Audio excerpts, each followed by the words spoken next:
welcome here to Wake Up Call with Dan Tortora inside the Great Lakes Honda City Studios. Great Lakes Honda City coming to you on 7140 Henry Clay Boulevard in Liverpool, New York. Appreciate your patience here this morning. Want to let everybody know because we're getting closer and closer to Easter. So happy Good Friday, first and foremost, and Holy Thursday yesterday. Want to let y'all know that you could fill your Easter baskets at Ma and Pa's. They have popcorn, of course, the tins that you can give of any different size.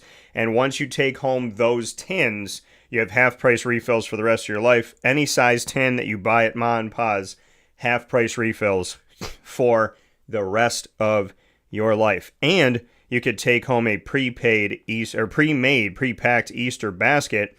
Also looking at right now, Family Movie Night Bundle is available in $35.60. Well, all it will cost you for a family night movie bundle. Man, to go to the movies and buy 2 tickets is $35. So that's an awesome opportunity for Ma and Pa's. Easter goodies, pre-packed baskets still available.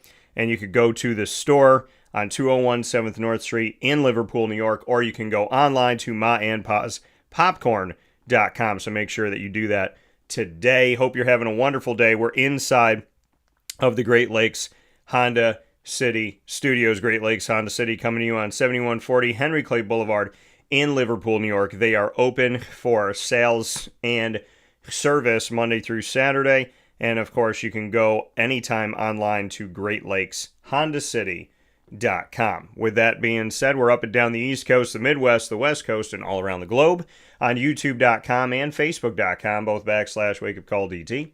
And on wakeupcalldt.podbean.com. So however you're connected with the show, we thank you so much for tuning in and hanging out anywhere in the world. And of course, in our community of Central and Upstate New York, which is my home. And of course, my home away from home in the great state of Florida and everything that we built in North Carolina and so on and so forth. So thank you for the love. Thank you for the positivity and the support. Got a jam-packed show for you inside of maandpaspopcorn.com's What's Poppin', giving you the list of topics and who's coming on to the show today. We will have the annoying moment of the week. New look, same awesome annoying moment. So we got a new look to the annoying moment of the week, and we are very excited to be bringing that to you here on Wake Up Call with Dan Tortora from the Dan Tortora Broadcast Media family. New look, same fun. The annoying moment coming up in just a second, followed by LEAD, our acronym that stands for Learn, Evolve, Ad-lib, and Deliver. And today's topic that we are going to discuss in LEAD is friendship that becomes family. Friendship that becomes family. We'll get into that. We will choose the top dog of the week for this week. And that is proudly presented by K-9 Kamp Dog Daycare. And then at 10:21 a.m. Eastern Time, and you might say, Dan, that's a weird time. Why'd you choose that?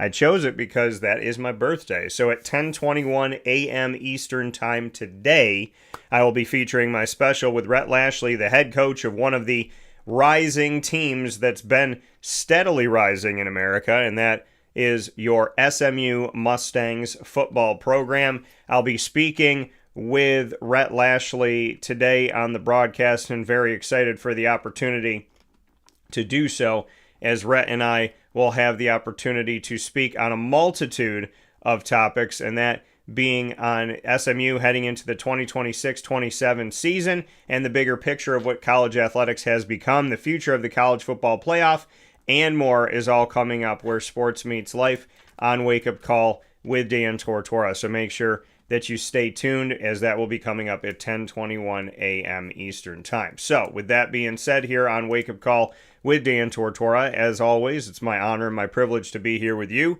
Let's hop into and hopping, perfect for Easter Sunday, right?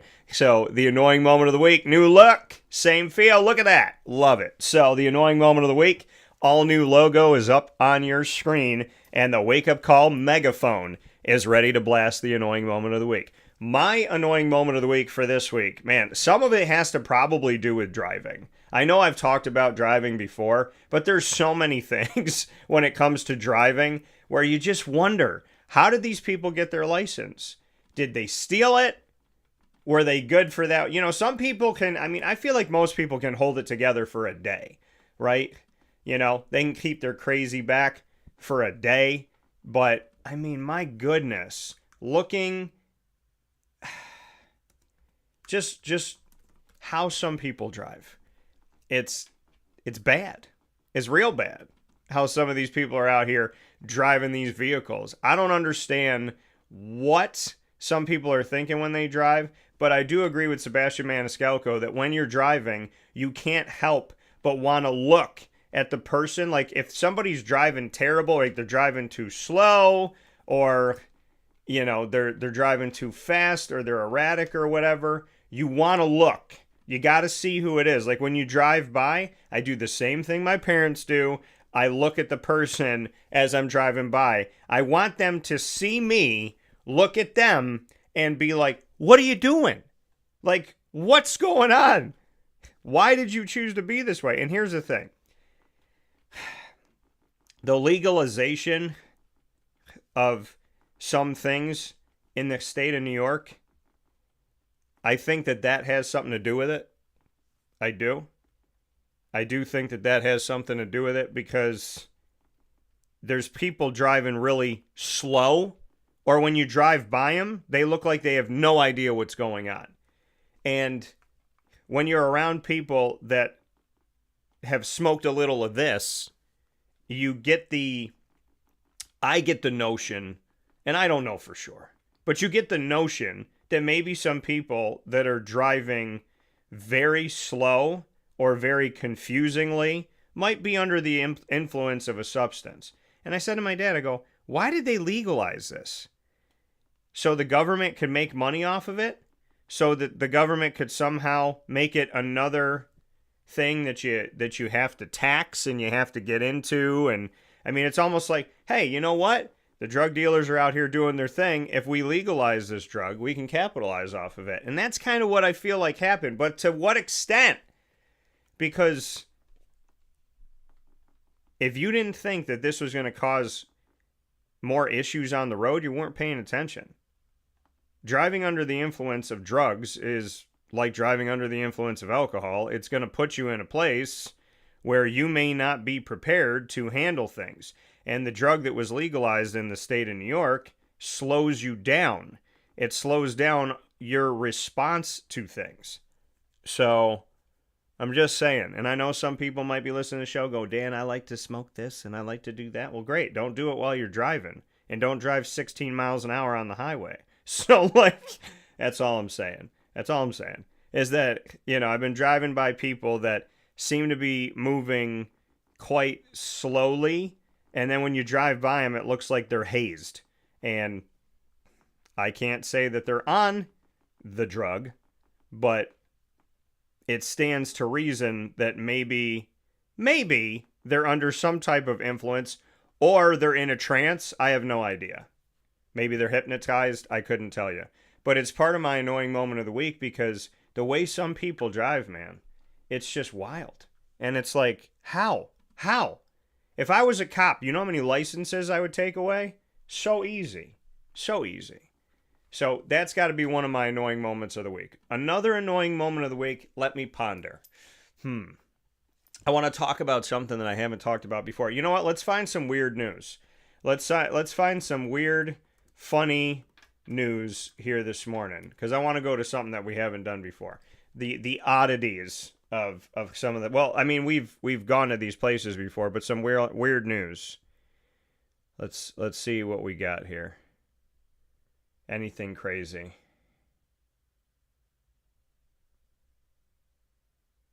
I'm trying to. There's nothing nuts here. Oh, longest line at the Philly airport. Cheesesteaks, not security. How about? What's this about? Travelers passing through Philadelphia International Airport, I've been there, may have expected long security lines, but the longest line was made of cheesesteaks. Organizers said they achieved a new Guinness World Record for the longest line of cheesesteak sandwiches, with 1,291 lined up inside a departure hall to mark National Cheesesteak Day. Well, that's not an annoying moment of the week. That's a tasty moment of the week. We can't call that the annoying moment. I do think that that's cool, though. I'm good with it. Why don't we look up... I know we're going to look up Florida man on this day. The official site of the legendary Florida man. Let's see. Let's see if it's something I can talk about. I'm not going to talk about that one. So, oh my goodness.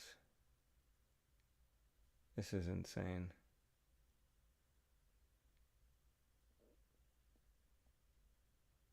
This is crazy. I mean, I don't even think I can say that. I mean, I could say whatever I want, but this is some of the stuff that happened down here. Oh, here we go. I'll go with this one. Let's go here. Florida man in police chase on motorcycle with fake McLovin license plate. Let's go with this.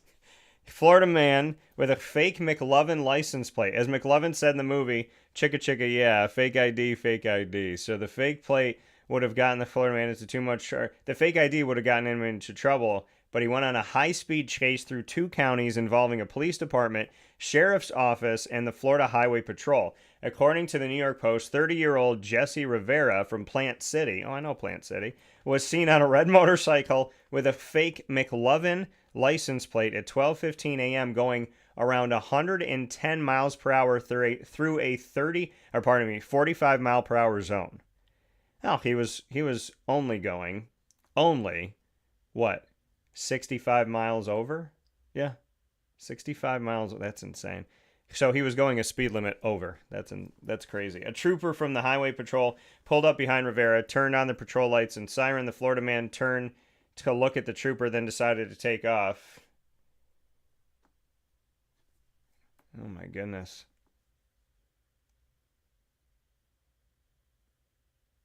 That's insane. So yeah, we had a real life McLovin. How about? I guess that's another annoying moment of the week. I will say this, that going off of that, down in the great state of Florida, they don't have to get their cars inspected. And I love Florida, let me preface, but they don't have to get their cars inspected. So I always say that you'll go down there and find Flintstone mobiles that like you'll go up to cars and the thing is beat up. You're like, okay, this thing looks like it's on the ground, different colored door for the driver's side, just a lot. And you look underneath to almost see like those Flintstone feet that are revving up to run so that the car will start going. And you don't have to get your car inspected. So, I mean, you save some money down there, but to what extent of the cars that are out there? But there's people that will drive on the highway at night in Florida with no lights on. And for some reason, it happens to be a gray car a lot of the time, no lights. And I was driving one night to St. Augustine, and I'm driving in the middle lane. And I mean, it's late, I'm tired, I'm driving, I'm doing my thing. And all of a sudden, there's nothing behind, like it's silent. There's nothing behind me, it's just darkness. And then I hear like that, and I turn. A car went flying by in the left lane with no lights on, going, it had to be over 100 miles an hour. Just right by. And I'm thinking to myself, what if I decided to go in the left lane at that time? No lights, couldn't see it coming, driving 100, 110 miles an hour by your face. What could have happened that day? So that's one of the things that there's two big pet peeves when I'm driving. I mean, there's a bunch because, again, I don't think people know how to drive anymore. But one of my big pet peeves is not putting on a directional. So I have to figure out where you're going. And I feel like I do a pretty good job at anticipating people that don't know. Like, I know where you're going before you do, I guess. I don't know. But paying attention and being like, okay, I think that this person's going to come over this way, and I think they're going to do this. And based on how their movements are going, I have a feeling they're going to... But there's cars that'll go all the way to the left lane. You'll be in the lane next to them. Then there's another lane next to you. And then that car from the left lane, when the light turns green, will cut through the whole road and make a right turn. And you're like, even if you decided in the last possible second you were going the wrong way, How do you think and anticipate? You hope that I don't start driving. You hope the cars next to me don't start driving. The car behind me doesn't start driving. You got to hope that we all stop for the idiot that's in the wrong place. You got to hope that. You have to hope that we don't hit you. Or you could just wait. I mean, I've been in the wrong lane before, and I wait and I look for traffic, and I'm like, okay, where do I got to go? Where do I got to go? Now, if I'm in a place I don't know, maybe I try to cut in a little bit quicker, but I'm not putting myself in the left lane to come all the way over, make a right turn, and hope to God that the next 15 cars don't hit me. So, I mean, yeah. But the driving with, so yes, put your directional on, and then the driving with no lights on.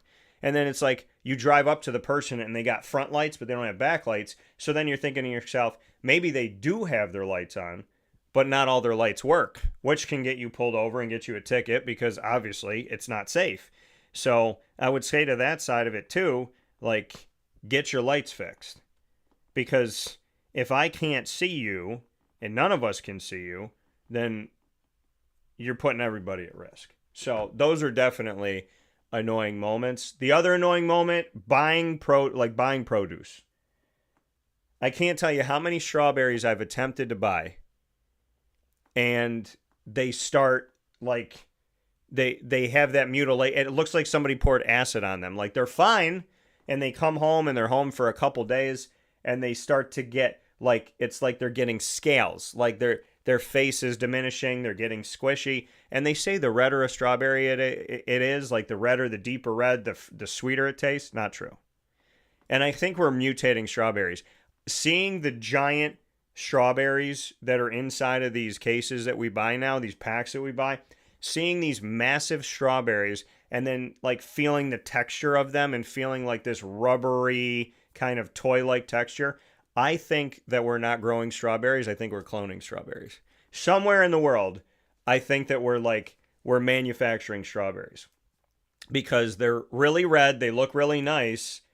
They look very decorative, but they don't taste good. But I will say the ones that I've gotten, man, they go bad so fast. So I keep trying to find strawberries in places. I keep trying. And I'm just bouncing from place to place, and they're sour, or they mutilate. Or you go to a store, and you're looking through the strawberries, and it looks like they all have spider cocoons in there because they've gone bad already, and they're on the shelf. Here's the thing. I used to work in the dairy department at Wegmans. I worked there my last couple of years of high school, first couple of years of college. I worked in the dairy department. And, well, I worked at Wegmans that amount of time. I worked at the dairy department part of that time. But when I started working there, my job was to stock the dairy department. And then, I think somebody said something like, oh, check the dates on the stuff. And when you check the dates, like on the bologna, because in the dairy department, it's not just dairy. There was like meats and stuff and whatever in there. And so they said, check the date on the bologna and bring it forward, right? So before you put up the new bologna, like if there's only 2 bolognas on the rack and you can fit 30, pull the 2 forward, check the dates, and put the new ones in the back. Where some people, they don't care, right? They're told to stock, so they grab all the new stuff, they push all the stuff on the shelf in the back, and then they put the new stuff in the front. Well, what does that do, folks? You're supposed to bring the date forward that's going to go sooner, and then you put the date later in the back. Makes perfect sense, but that's only for people that care about their job or are paying attention or are thinking about what's logical. This has been on the shelf. It needs to go first. So I just decided to start checking everything on the shelf. I'm checking the bologna. I'm checking the cheese. I'm checking the yogurt. I filled an entire cart. I must have had 200 items. I filled an entire cart. I don't even know how we had bologna and yogurt left. And the yogurt or the bologna was grayish white. Bologna is supposed to be pink. It was so there was bologna on the shelf that was like 4 months old. It's like August and the bologna's April 24th. So, but that was there. My boss was upset with me for working too slow. Like, are you going to get anything on the shelf? Are you going to get this done? People need milk. This lady's asking for milk. And I'm like, okay, well, someone that worked in this department left about 200 items here that would have been all lawsuits individually. Do you want me to take this off the shelf? In order, and I mean, I can't do this. I can't do both at the same time. I can't put the milk on the shelf and then check all of the dates on everything that is in the entire dairy department, because there was a ton of stuff. We had pepperoni, everything, right? So that's an annoying moment of the week too, because I've gotten Lily food at a store before, same store. I'll leave it unnamed, but same store. And I went and got Lily food, and you check the date, and you go to a place forever and you trust it. Like, you're just like, it's fine. So I go home and I didn't check the date on this one. Well, the food was 6 months old. So I brought it back. Then it happened again, but I brought it to them. I said, not only do you have a bag that's old, but there's other bags on the shelf that are old. Like, with all due respect, you need to have somebody in the department checking this. Like, this is going to get you guys in trouble. I'm not telling you how to do your job. I'm telling you, because you're telling me. I'm telling you, these are lawsuits. I'm telling you, if it's September 15th and you got a June 22nd bag of food out there, people are going to have some issues. June 22nd, June 22nd, 2025, and it's September 15th, 2025. So, but I mean, this happens. So this is why I do it all the time. Like, if people are shopping with me, I will check the dates. What are you doing? Checking the date. It's fine. My mom, it's fine. I'm like, no, it's not fine. I don't trust. I've worked in a grocery store enough to know that not everybody pays attention and not everybody cares. And sometimes you buy food and the date is fine, and then you open it up and it stinks, right? There's something wrong with it, so you got to throw it out. That's happened to me before. I bought meat and I opened it up within a couple days, and the date was fine, but the meat was rank, so I threw it out. So I would say that, for all the, and this is what I'm getting to even more so. The grocery prices have gone up so much that, like, back in the day when it cost me $1 whatever, I don't want to buy something that's outdated. But now that thing that you're still not checking on your shelf is like $4. You know what I mean? So it's like, do your work, do your due diligence. Putting the onus on the customer it's to me, it's like, I know I check the dates. I know I take the time. But do you? Does everybody? If you got 3 kids and you're going around the grocery store and your kids are driving you nuts and you had a long day at work and you have a headache, are you really going to check the date on every one of the 215 items in your cart? Probably not. So you trust the grocery store that they're not going to serve you bad food. But they don't always check. So that would be an annoying moment of the week, I would definitely say. When you're going somewhere to spend money, the least that they can do is make sure that the stuff is, like, not outdated. That things are checked, that people pay attention. Like, you ever see a shipment of something? Like, you go to buy your favorite cereal, and there's like a smash box and a smash box and a smash box and a smash box. And you're like, why would people put this on the shelf? Just because they don't want to run out of Captain Crunch, they put all these boxes that are, like, smashed. Come on now. And I don't know. I just feel like I care in a way that maybe somebody else doesn't, right? Like, if I'm doing the job, like, was Wegmans my favorite job on the planet? No. But when I'm doing the job, like, in order to earn my paycheck, I better do the best I possibly can. And I see, my thing is, if any family that came in and bought anything that I put on the shelf, if I didn't do my job right, then I feel responsible, right? If I left all that old bologna and old yogurt because my boss just wanted me to be fast and not efficient, and some, woman comes with her daughter and they buy it and she gets sick, I'm gonna put that on me too. I'm not the company. It's not the company's fault because it should have been taken off the shelf, but it's like, I'm not the store, but I am the person that could have prevented it, right? I was part of the team of people that could have prevented this from happening. And I feel like sometimes we need to do a better job of thinking about other people. Like when I worked at restaurants, I would make the food the way I wanted it. Like, I worked at Olive Garden for like 4 months out of college. And so I was working there, and they would tell us like, here's how you portion out the salad.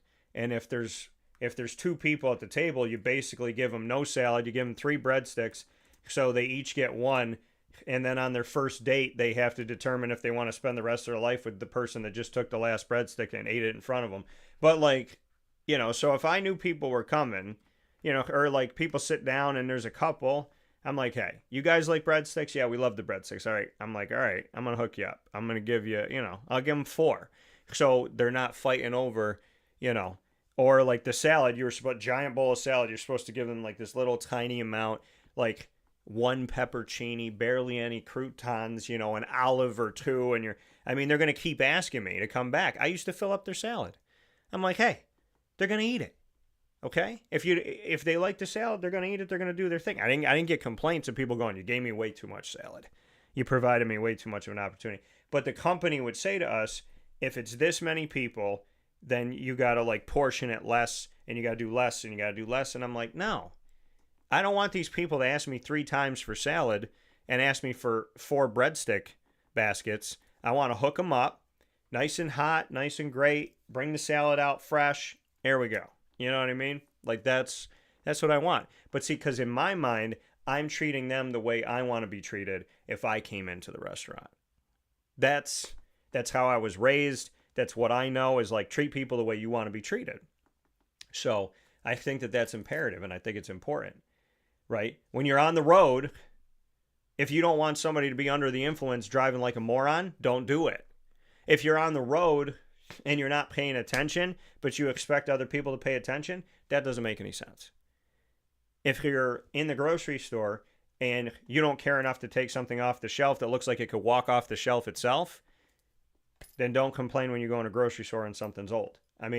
We all have to start treating situations the way we want to be treated. It's the golden rule. Treat others the way you want to be treated. What did God say? Treat another the way that I have treated you, right?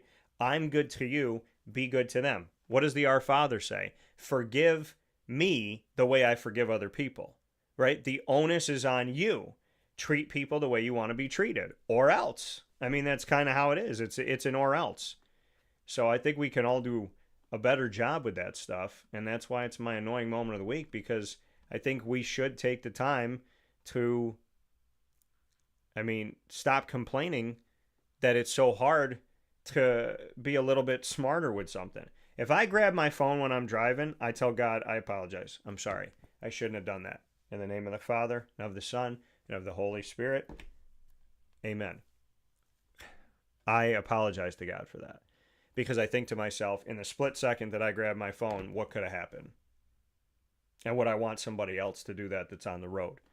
No. So, you know what I mean? It's like, treat others the way you want to be treated. Check yourself.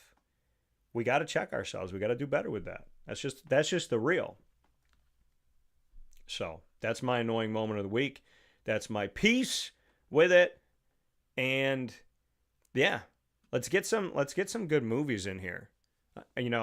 That's another thing too. The annoying moment of the week. January is always it's a light month. There's like nothing in the theaters.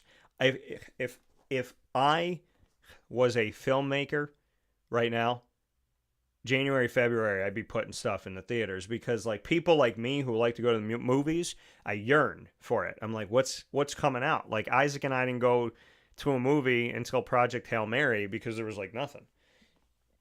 But now there's supposed to be some good stuff coming up here as the weather gets nicer. I know some of you might be going to see Super Mario Galaxy. My butt needs to watch the first Super Mario movie so that I can be prepared for what is upcoming. I grew up on Mario. I love Mario. So I look forward to that movie. But if you're going and watching that movie this weekend, I hope you have a great time. I hope you have fun. Don't spoil it for anybody by any stretch of the imagination, but go out and have a good time with the Super Mario Galaxy movie. They didn't pay me to say that, so I said it twice. I won't say it 3 times. 3 times I need my money. So we'll take a step aside for a fast break. When we come back, it'll be with Lead, Learn, Evolve, Ad-lib, and Deliver. Shout out to the annoying moment of the week. New look, same awesome segment, the longest standing segment on Wake Up Call with Dan Tortora. Your annoying moment of the week. Stay with us. And now a message from Myers Creek Brewing Company, with locations at their Cazenovia Farm Brewery, Syracuse Inner Harbor Tap Room, and soon-to-be Lake Placid Tap Room. Well, I think first and foremost, the Feldmeyer family and our team are extremely passionate about what we do. We care very much about what we do. The Feldmeyer family is always investing. Our taproom management team, our brew management team, our marketing management team, and all of the team members that get after it every day, they leave it on the field. They put their heart and soul into it. I know for a fact that everyone that works at Myers Creek wants to be there, and we want them to be there. You know, we want them to feel good about their job. And again, if you've never been to a Myers Creek, especially to the brewery, I mean, I want your eyes to open really big. I want you to see how big of a brand this is. I want you to see where we're going. The sky is the limit, and I feel very proud of that, and I'm very excited about that.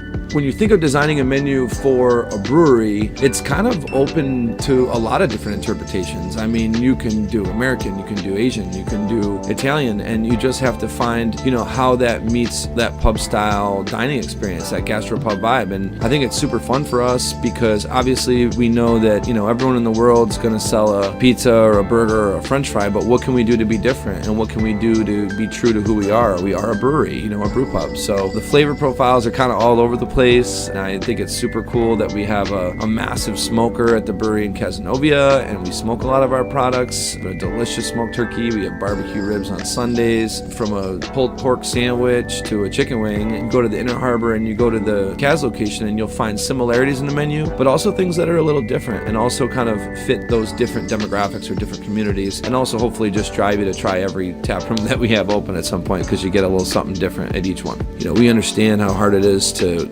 work every day and get after it every day, and when you're done at the end of your day, you want to go out and put your feet up in a good ambiance and good environment. So we take pride in that. We make sure that everyone knows that they're very much valued to us.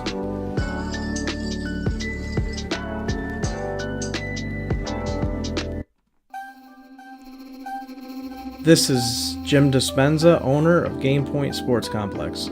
You hear the same story across any sport that kids play and any sport that adults play. There's never enough places to play. That was definitely true with volleyball, definitely true with basketball. Could be cheerleading, it could be field hockey, which is what we're seeing now. Every sport has a lack of places to play, and I think Syracuse in particular is a place where it's really bad. Despite the fact that we've got a lot of athletic talent around here, we just seem to have not enough places for people to play, and they're going to different places. They're going to Rochester, they're going to, Buffalo. They're going all different places because we don't have a place here, and I felt like that should change. This was a long project from planning all the way through execution to opening the doors. A lot of work went into it, obviously, a lot of money, a lot of resources, and the dream always was kids being in the gym, having a good time. And I've always felt like sports is the most unfiltered joy that you can observe with people, that people can experience, because it is fun, it is a sense of accomplishment, it's all of that wrapped into one thing. And so watching kids going up and down the court with big smiles on their faces has been just amazing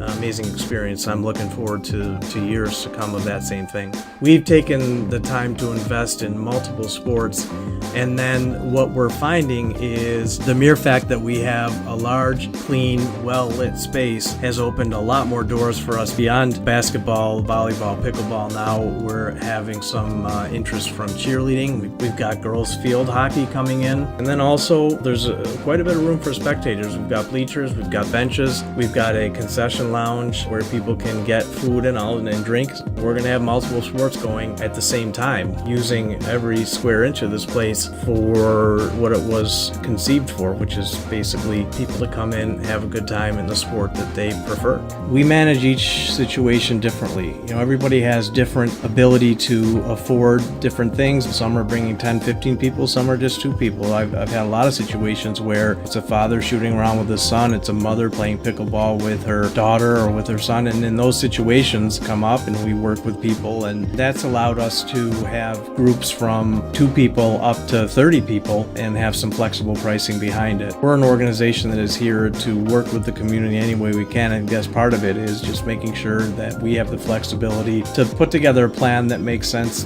regardless of the size of your group. So in order to book time, the best option is to go to our website, gamepointsports-syr.com. You can click from there and sign up for events, sign up for your own particular training, sign up for birthday parties, all of that.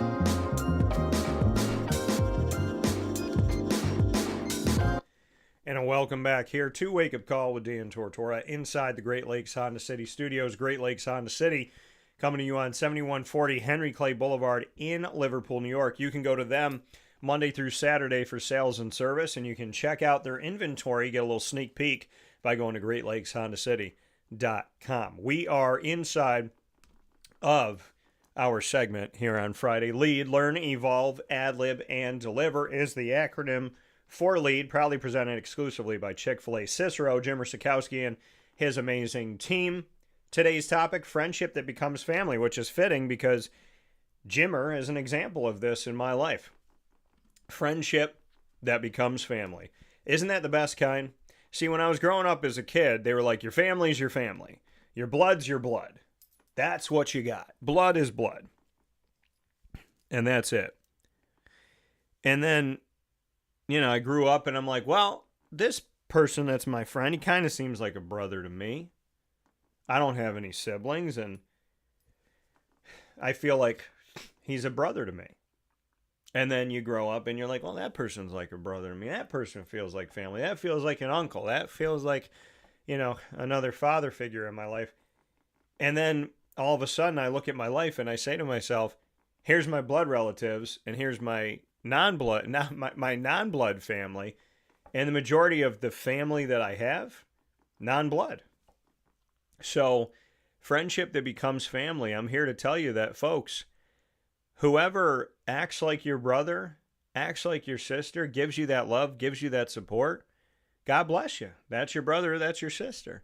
Some of us have siblings that don't connect with us, right? Don't spend time with us, don't talk to us. We have cousins like that. We have aunts and uncles like that. So not everybody's bloodline are, the ones that spend the most time with you or call you up or know what's going on in your life and this and that. And my thing is, your people is your people. Your tribe's your tribe. And it's no offense to anybody. I mean, it's me. Everybody's welcome.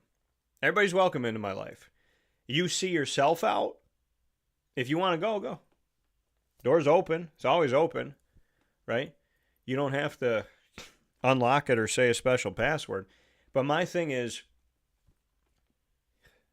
I honor those that have truly presented themselves as family. I have a great mom and dad. Papa Joe and Mary are like another set of parents to me. I'll never deny that because it's true.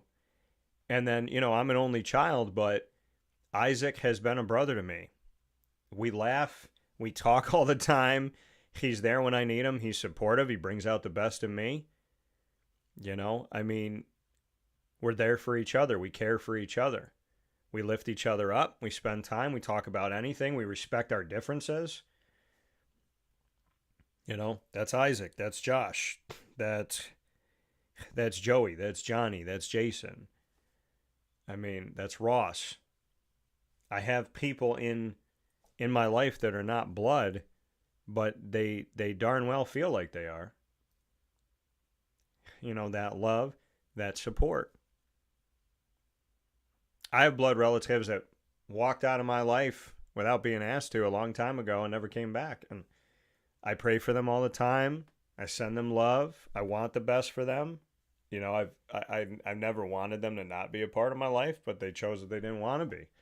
So I can mourn, the leaving that they had, or I can appreciate the people that stayed. And I think, family's really, really important to me. It's very important to me. I'm always like, let's open the house to everybody. Everybody's welcome. If I was a father, right, and my kids were like, hey, my friend Sheila and Sam and Paul, they don't they don't have, they don't really do family dinners. They don't do anything for Easter. Their mom's working, like this person's mom's working, dad's not around. This person, he's a foster kid. This person, nobody really wants to do anything. They're all just sitting at the house. I would tell them to come to the house. No offense to their family whatsoever. I mean, obviously check with their guardian, but I mean, tell them if they want to come, they can come. That's how I am. That's how my grandmother, that's how my grandparents, my mom, that's how they bring them on over. My dad, there's food for everybody. You know what I mean? So I was raised that your family, yeah, I mean, you got blood, but your family's also like the people that show up and the people that care.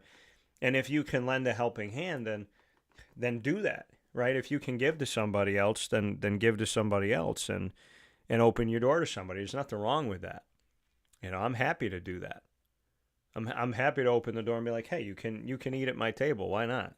If my neighbor was like, oh, my mom passed away this year, my dad lives down in Florida or wherever, and this is the first year I'm going to be sitting at home, I'd be like, why don't you just come next door? There's a plate here for you. And if they say no, well, I'm probably going to make a plate, wrap it, and bring it over to their house. I mean, to me, you don't have to be my blood to be my family. My family is the people that act like family. And what's family act like? They're there for you. They support you. On days they agree with you, they love you. On days they disagree with you, they love you. You go through ups and downs together. You go through life together. But ultimately, you always say I love you. You always got each other's backs. You always mean I love you. No matter, you could be having the biggest argument in the world with somebody in your family, but if somebody crosses them, you got them. It's like no matter what, I love you. I support you. I got you. I want to see the best for you. Family, being Italian and Hispanic, family is really, really important. Stereotypically, it's a really good stereotype. And I value family. And the, to me, it is like if I talk to you about my daily life and who do I text and who do I typically talk to on the phone in a day or a week, most of that is non-blood. Not because I don't want my blood family in my life, but they don't really try as hard as the people that aren't. And, to me, I'm going to give your effort. I'm going to give my effort. I'm going to give everything I can. But when you match effort, right? You give everything you can and everything you can, and then you see well, they're not giving anything. So then you kind of back up a little bit. You say, okay, well, maybe they don't want me around, so that's fine. Don't feel sorry for yourself. Move on and find a place where you are welcome. But my thing is, I'm going to open my house to you, and I'm going to make you a plate. And if you decide to leave, okay.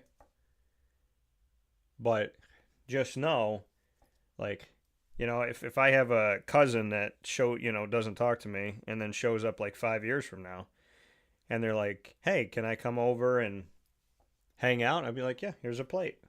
Doesn't mean I'm going to let you fully into my life. Doesn't mean that I'm going to be close to you, but I'm not going to deny you a plate, right? Because I believe in God. And so to me, I don't have to agree with you. I don't have to like what you've done or said or whatnot, but I can make you a plate and I can put that in front of you. Because there's nothing in life that's worth losing relationships, right? I mean, you shouldn't be losing it. And to me, having gone through it personally, when family backs away from you and just treats you not great, yeah, I struggled with it for a really long. I have moments where I still struggle with it because I don't understand it, but I struggled with it for a lot of years because they didn't want to be a part of my life, but I didn't know why.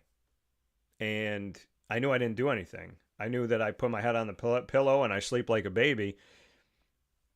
So I didn't get it, and I still don't get it. But if they think I'm mad at them, hey, if they're watching this now, I ain't mad at you. I got no, what I mean? I'm not mad at you. I'm disappointed. I'm confused, but I'm not mad. And I just feel like, this is a holiday weekend. So this is a reminder to pull in your people tight, right? because not everybody has their dad, and not everybody has their mom. Not everybody has their grandparents. Not everybody has their great-grandparents. Not everybody has their siblings. Not everybody has a sibling or ever had one, right? Not everybody has their spouse. There's people that are celebrating this holiday that are looking across at a chair that's empty right now. So how dare any of us have a table and we don't appreciate the people sitting at that table? We have to do that. Okay? I don't always agree with my mom, but I love my mom to pieces. I don't always agree with my dad, but I love my dad to pieces. And my mom and my dad were like, hey, whatever you do on Easter, just make sure we see you. Right? Not every parent's like that. I'm spoiled. My parents always want to see me. I don't know a world where a parent's like, nah, I'm good. Like, I'll see you when I need money, or I'll see you when I need a favor. I don't have parents like that. I don't have parents that ran out and never came back. I don't have that. And I feel bad for the people that do, but I know that God will bring somebody in to fill that void and fill that hole. You just have to be open to that love when it comes to you. But like, I love my family. And that table is smaller. My grandparents used to sit at that table, right? There's people that used to sit at that table that don't sit at that table. And I miss them. I miss them so much. But how do I honor?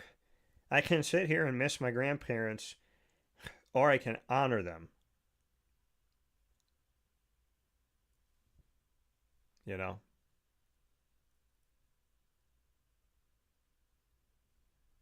I can honor them by showing up to the table and remembering what family is. Some families only get together on the holidays and they never get together for any other meal. Right? I see my parents all the time. Some people don't do that. Some people are like, hey, some live out of town, some live down the street, but they're, I'll see you when I see you. So we're all different. We all have different things going on. And we all have schedules and things that we like to do and this and that. But to those friends that have become your family, they don't take the place of anybody, right? They don't have to like fill somebody's spot, but they can fill that void. I never set out and like I grew up with a great family. I grew up surrounded by a ton of love. My grandparents loved on me and gave me good advice. My parents loved on me and gave me good advice. Like I had all of that. My Nana, my only great-grandparent I got to meet in person, I just remember walking up to her as like this little tiny 4-year-old and looking up at her in the chair, and my little Nana, she leaned forward, but a little sweet face. But yeah, I mean, I had all of that. I never set out to have people outside my family become, thicker than blood. I never set out for that, but that's what God had for me. I grew up like, okay, I don't have a brother, I don't have a sister. I guess I have to deal with it. And now I'm like, my cousin Franny's my little sis. My, Johnny's wife Erin, he's like a brother to me, she's like a sister to me. Because individually they both have shown me a lot of love and a lot of care, so I want to respect them both. To me, Johnny doesn't have a wife named Erin. Johnny and Erin have a place in my heart. And then, Joey's my cousin, but we're like brothers. We look alike, which is funny. But, you have all that. Isaac and I were total strangers. Sat next to each other on press row at a basketball game, and that was it. He said hello to me, and most of the media doesn't say hello. So he said hi. I said hi. And then I was like, well, start talking, say something. He says something. We talk. And then now it's, 8 years at least later. And I consider him, a brother in my life. Ross and I went to school together. He was a year behind me at Marywood. We didn't talk until a mutual friend passed away. And that started our friendship. And it's beautifully poetic that Sarah from heaven brought people together, because when she was on earth, all she ever wanted to do was be with her friends and bring more people into the circle and bring more love, bring more people together. And then she passes away, and on a day we're honoring her life, she brings Ross and I together. In my heart, that's what I believe. That through God, she was like, yeah, I'm going to keep doing my work. Just because I'm not here doesn't mean I'm not here. So, those friends have become family, dude. It's so amazing. It's so amazing. And whether you have one or you got 10 or you got whatever, like, embrace it. Embrace the quantity, the not the quantity, but the quality. And I've always been that way. You know what I mean? Like, it's not about how many, it's about what's the value, right? It's about what is the value? What is the quality of the relationship? There's people talk, I have 200 friends. You might have 10. You might have 15. You don't have 200 friends. You have 200 people but can you trust all those people? Because when I say friend, I mean trust. Like, there's certain things. People say, I got friendships and I got true friendships. And I was like, wait, so what are the other ones? False friendships? What is that? I got true friends and then I got friends. I'm like, no. You got friends and you got acquaintances. That's what it is. True friendship, friendship. Non-true friendship, acquaintance. I know a lot of people, but they don't know me like that, is what I would say. And that's, I know Isaac will laugh when he hears that. I know him, but I don't know him like that. But that's the reality. I've had the blessing of meeting a lot of people in my life, and I appreciate them. And I would like to say that I interact with them and show them positivity, and I at least can smile and say hello. But how many people am I going to, talk to about things that are like really near and dear to my heart? That's really tiny. It's like you can go from like 10,000 to 5 real quick, and if it's even 5. And I want to thank God truly from the bottom of my heart that he took a kid who always wanted siblings and gave me siblings, and he did it in such a way that I had no idea it was coming. But again, God's plan is better than mine. And I love my brothers and I love my sisters and I love my nieces and I love my nephews. I just saw something come across my phone yesterday. It's like, why have we always called this person our uncle when you're not related, when you're not blood? And, my buddy Johnny, he said that, him and Aaron said that the kids asked them, like, they thought I was his blood brother. They had no idea. They're like, Uncle Dan's like your brother, right? And it's like, no, not technically. He's not my brother. And they're like, wait, but he, they all thought I was because I've always been Uncle Dan to them. So what once in my mind was maybe me thinking, hey, this is how I think and it's crazy, I've realized, no. A lot of us have family that's not blood, because the definition of family to me are the people that show up, love you when it's hard, love you when it's easy, are there for you on the good days, there for you on the tough days, the ones that say sorry, the ones that work with you and not against you, the ones that challenge you to be the best person that you can be, and the ones that always leave you better than how they found you. That's family. And I am so blessed to have family, be it blood or non-blood. We all come from one God, so in my opinion, we all go back to one bloodline anyways, don't we? Shout out to the fam. We'll take a step aside for a fast break. This has been Lead, Learn, Evolve, Ad-Lib, and Deliver is the acronym.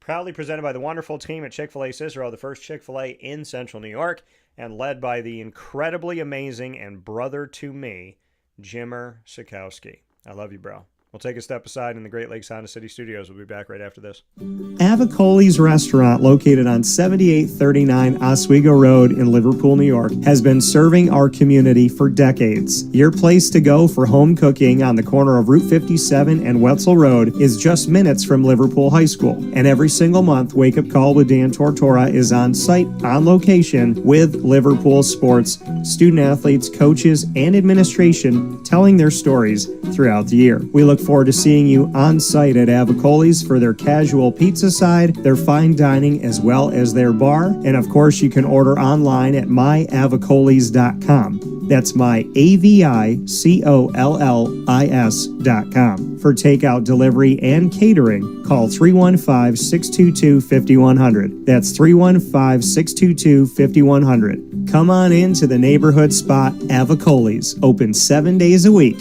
in Liverpool, New York.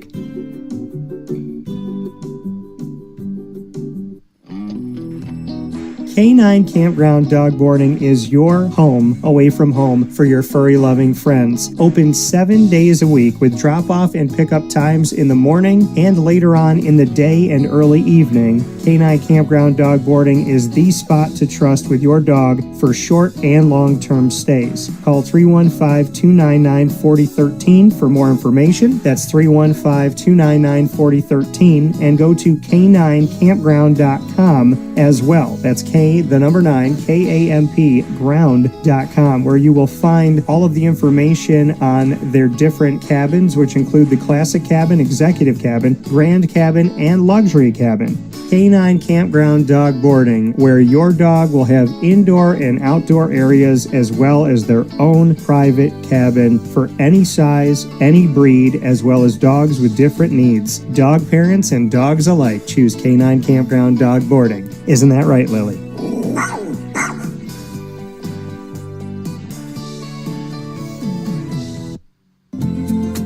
Looking for your next ride?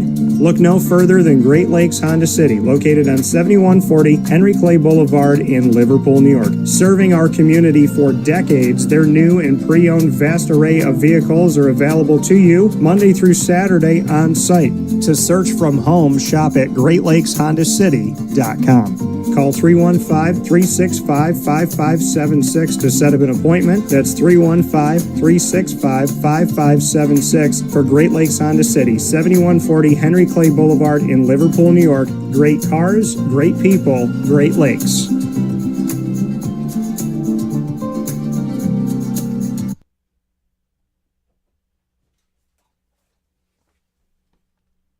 Hey everybody, this is Rockney Roberts from Willow Rock Brewing Company. We are here in Cicero at the Willow Rock Pizza Pub. And I'm Kevin Williams, also from Willow Rock Brewing Company. Happy to be here and happy to be partnering with CNS and Dan Tortora.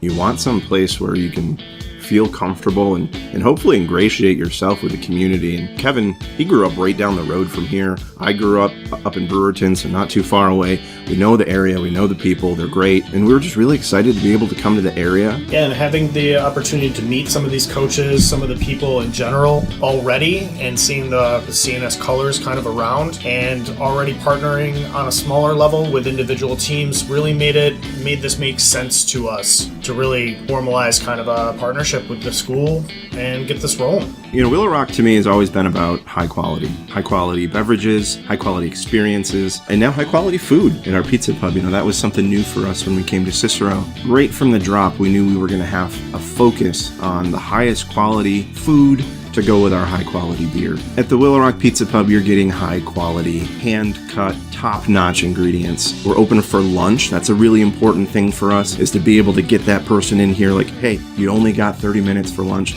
but we're gonna have something for you that you can get quickly and available to everybody. Yeah, we wanted something that was just a little bit outside the box, a little bit outside of comfort zone, but still something that you could rely on to be consistent and easy to look at and easy to be like, oh, I can see myself eating this. I can see myself wanting to have that more than once. Eating a whole pizza like our beef on weck pizza, I've never seen one anywhere. It's just a great ideas, great inspiration across the board. We're their spot to stop. We're their friendly neighborhood watering hole, as well as pizza place and place to stop for a restaurant. Not just beer drinkers here. We've got wines, we got cocktails, we got non-alcoholic stuff for the kids. The location is more important today than it ever has been before, and we're lucky enough to be here in Cicero. The Willow Rock Pizza Pub is a place where you can bring your family. You can come in, you can grab a soda, you can relax. You can come after a game, before a game, your parents, your grandparents. Our goal is to make sure that everyone's comfortable here. We want students, we want athletes, we want your coaches. It's going to be a good time. So come here, enjoy the high quality food, high quality beverage that we're going to offer to everybody. And hey, go North Stars. We're so happy to have the North Stars. We are very much a kid-friendly establishment. We have tons of space outside for everybody to be playing outside, as well as listening to live music, enjoying some pizza. The Willow Rock Pizza Pub is open 6 days a week here in Cicero. That is Tuesday through Sunday. And our website is willowrockbrew.com, and our socials are at Willow Rock Brew. So find us on the net, find us in person. We'll see you soon. And a welcome back here to Wake Up Call with Dan Tortora inside the Great Lakes Honda City Studios. Great Lakes Honda City, 7140 Henry Clay Boulevard in Liverpool, New York. Open for sales and service Monday through Saturday. All the time online at GreatLakesHondaCity.com. Make sure you go to GreatLakesHondaCity.com. Check out their specials that they have going on, as well as the fact that they are the 2025 President's Award winner. Shout out to them for that.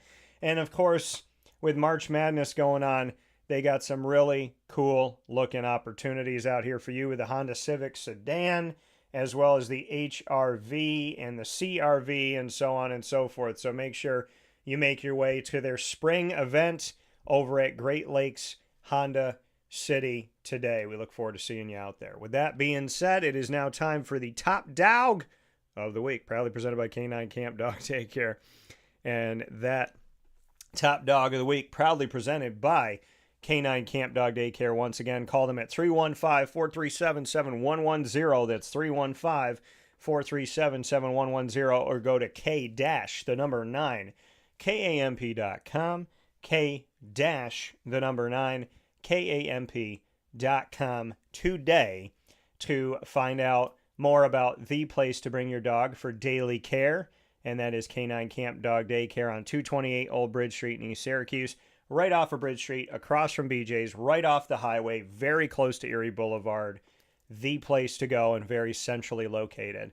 Our top dog of the week this week, my top dog goes to Adrian Autry. Adrian Autry has found his new home, and that will be with the Virginia Cavaliers. They're orange and blue too, but he'll be with the staff of Ryan Odom as he joins the Virginia Cavaliers. Virginia Cavaliers were the second best team in the ACC for men's basketball this season. They were second only to Duke, and they had a hard-fought game against Duke to play within a couple possessions of the Duke Blue Devils. So they had themselves a wonderful season, got to the ACC tournament championship game in men's basketball, and then went on to the NCAA tournament. They've done a tremendous, tremendous job. So shout out to them.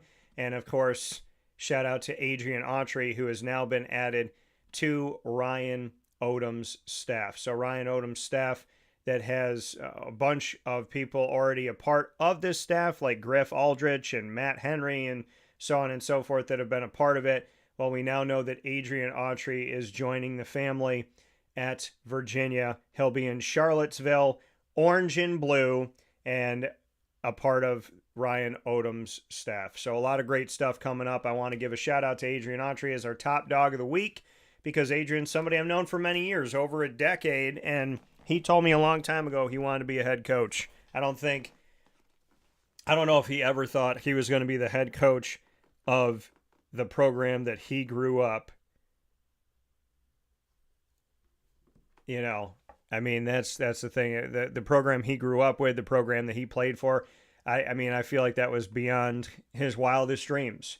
Or maybe that was a dream. But I remember sitting at Borio's and spending time with him and, you know, sitting there that night doing our coach's show and him saying to me, you know, my goal is to be a head coach. That's what I want. And to be able to have that conversation all those years ago and then see it come to fruition, I will always congratulate, applaud Adrian Autry, and thank God that his dream got to come true. And not that that dream can't come true again. So this new chapter for Adrian as an assistant coach under Ryan Odom at Virginia with the men's basketball team, it's awesome. Great program. Just incredible. I mean, the defense. Listen, to go after Tony Bennett, I was like, what's going to happen? Because Tony Bennett, you know, a fantastic coach, a lot of success, won a national championship. I mean, defense, the way that they would just out-chess you. And then he leaves, and you're like, okay, what's Virginia going to become? And Ryan Odom steps in, and it's like the defense didn't miss a beat. And they rise, like I said, to the second best team out of 18 schools in the ACC for men's basketball. And they go to the championship game at the ACC tournament. I'm at that game. They play Duke all the way to the wire. That was a close game pretty much all the way through. And then they go to the NCAA tournament, and now he's a part of that staff. So, you know, I think Adrian being there, listen, it's an opportunity to grow, to learn, to evolve, to get better, to, you know, hone all of his talents, to show what he can do in recruiting. He brought a bunch of awesome people to Syracuse. A lot of NBA players were recruited by Adrian. Adrian went the extra mile, literally. You know, Marek Dolezaj, people might have called him, but they weren't going out to see him. He flew out to Marek's country, went across the world to go meet Marek and his father. And I still remember Adrian telling me about that before he left to go do it. So I applaud Adrian's recruiting, and I applaud this opportunity. I applaud Virginia for giving him a chance. And I'm just excited. I'm really, really excited for him and his future. So that's why I honor him as our top dog of the week. Adrian Autry, shout out to you. Top dog of the week, proudly presented by K-9 Kamp Dog Daycare. We'll take a step aside for a fast break inside the Great Lakes Honda City Studios. When we come back, my special with Rhett Lashlee right after this. Here's a message from Renee from Bryan's Landing, located on 6523 East Seneca Turnpike in Jamesville, New York. Open Tuesdays and Wednesdays for dinner, Thursday through Saturday for lunch and dinner, and Sundays for brunch. It's a lot like the way that my mom and dad ran their restaurant. We have put in place a lot of people that are family to us, very similar to how my dad hired people that were family to him. And then the tradition I'm carrying on is a lot of the items that are on our menu are my dad's. And he taught our chefs how to recreate his dishes. So I think that Tommy McInerney, who our executive chef is, to him it is an art. And I think that when he does create a dish, it's not just about making the food taste delicious, which is definitely our priority, but it's an art to him, and it's almost like his canvas on a plate where he just wants the colors to look great, and people love it because he takes pride in that. And Brian and I appreciate that. We want it to obviously look good and taste good. I will tell you, when we opened up, it was 6 weeks before COVID. And what was amazing was the community, our friends and family stepped up, and everybody did takeout. Everybody supported us. Our hearts were just so filled. So to Brian and I, obviously our friends come all the time, and we just have repeat customers in Jamesville, and I think people going to our previous restaurant in Green Lakes are making the trip to come to Bryan's Landing to support us. And I mean, I think we have great food and a great atmosphere. So it's very, very important to us. Head to Bryan's Landing, located on 6523 East Seneca Turnpike in Jamesville, New York, where memories have become recipes that are now meals to share with you. Tuesdays and Wednesdays for dinner, Thursday through Saturday for lunch and dinner, and on Sundays for brunch. And be sure to come out for live music Friday, Saturday, and Sunday.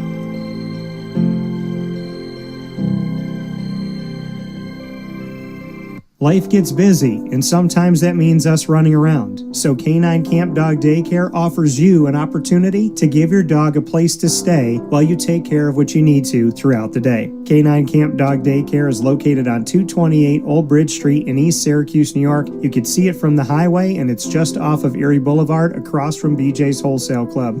Call 315-437-7110. That's 315-437-7110 to schedule an appointment to bring your dog in and tour the facility. Appointments are Monday through Thursday after 6:30, where you and your dog can see everything that K-9 Kamp Dog Daycare has to offer, including a self-serve dog wash and a retail store filled with all of your dog's wants and needs, including food, treats, harnesses, leashes, and more, making K-9 Kamp Dog Daycare your one-stop shop for your furry loving friend. Right, Lily?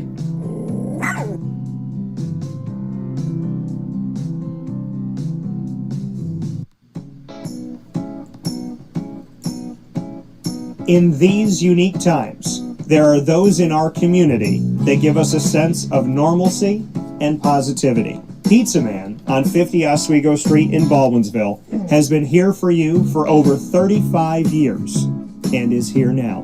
Call 315-638-1234 or order online at pizzamanbville.com to bring those familiar tastes into your home. And remember to come see our monthly on-site broadcasts centered around the community and our Baldwinsville Bees. Pizza Man in Baldwinsville. Any way you slice it, they are always here for you.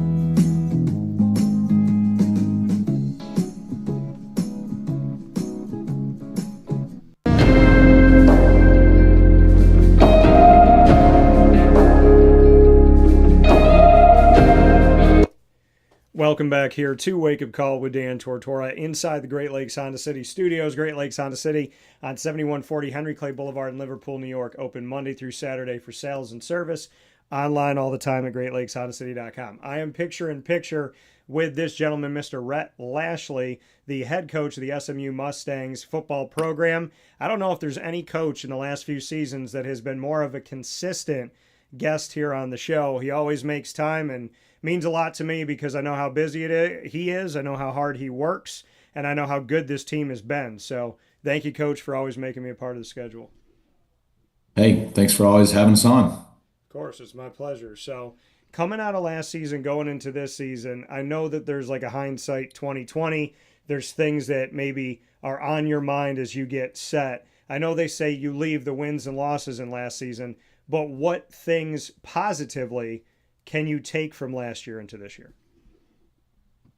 I think we kind of knew that it could be a struggle going into the season. Just we lost so much, especially on defense, and we lost 9 of our 11 starters and tons of leadership, and lost a lot of offensive production when you start talking about Brashard Smiths and Roderick Daniels and our 2 starting outside receivers. And so we knew that it was going to maybe take a minute for the team to kind of gel, although we thought we had gone out and brought in some good pieces, and it did. I mean, we started out 2-2, could have won all those games, but found a way to lose 2 of them. I think the positives were, though, the guys just kept getting better like we thought they would throughout the year, and ended up putting ourselves in position and in contention to go back to Charlotte in the ACC championship game. Had 2 minutes to go in our final regular season game. If we can get a stop, we're there. We didn't get a stop, and then we missed the field goal at the end. But I think probably the biggest thing from a last year's team standpoint is they stayed together. They continued to keep the winning tradition, the cultural tradition of things we've been doing here and building, and now we don't lose as much off of that group, and so we've got a better core nucleus to go into this season with what's returning. And I think the biggest thing probably for the program we're trying to build is simply we kind of proved that year one wasn't a fluke. Now we didn't make it back and we didn't make it to the playoffs, but we went 9-4. We beat Miami at home. We won the Holiday Bowl against the top 20 ranked team and put ourselves in contention again. We've won the most games in the ACC in the last 2 years of anybody. So I think we've proved that we're a team that belongs in this league, belongs potentially contending at the top of the league, and I think all that was positive, and we have momentum going into this year.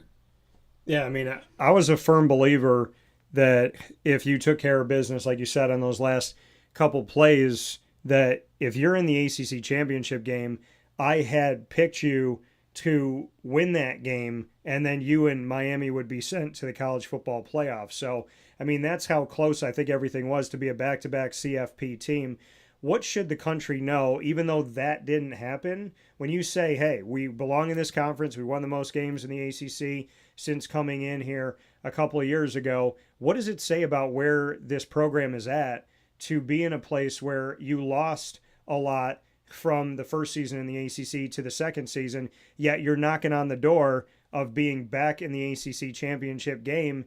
And I'm a firm believer, like I said, that there was a path to the playoff 2 years in a row if that were to happen. Yeah, I think the country should know that we're a program with staying power, and we're still growing, we're still building, and we think we still have a lot we can improve on, and we're not satisfied. We're not satisfied with a championship game and a playoff appearance. We're not satisfied with 20 wins and 14-2 in the league. Like we're grateful for it. We're humbled by the success we've had, and we know it's going to be really hard to continue that and to take it to the next level. But that's fully what we're expecting to do, both in this year and the years to come. And so we're not satisfied. We're not sitting around patting ourselves on the back saying, hey, great job for proving you belong. We felt like we would belong. We've kind of proven that. And now we want to prove that we more than belong. Yeah, and you said that you want to prove that you belong, and you feel like you've done that, but now prove that you more than belong. What does that look like when you say more than?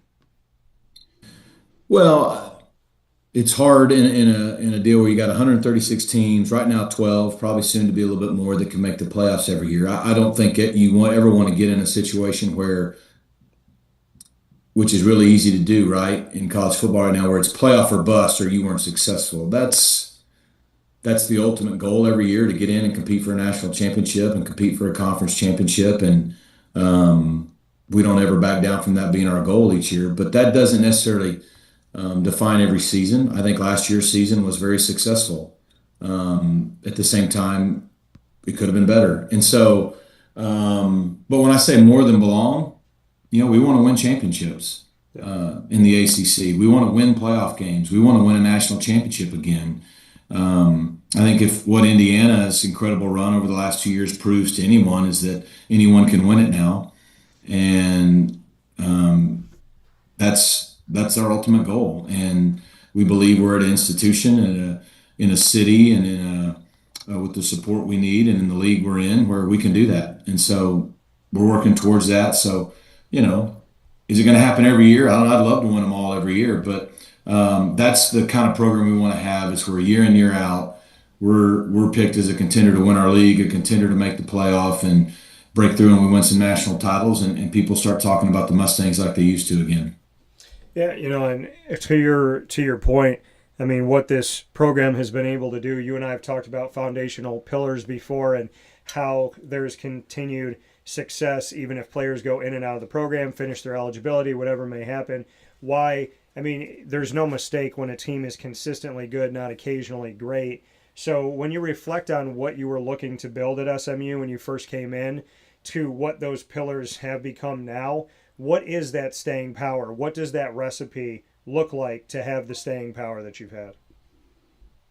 Yeah, I'm really happy with the foundation we built in the first 4 years, and I think it all goes back to consistency of being who we say we are.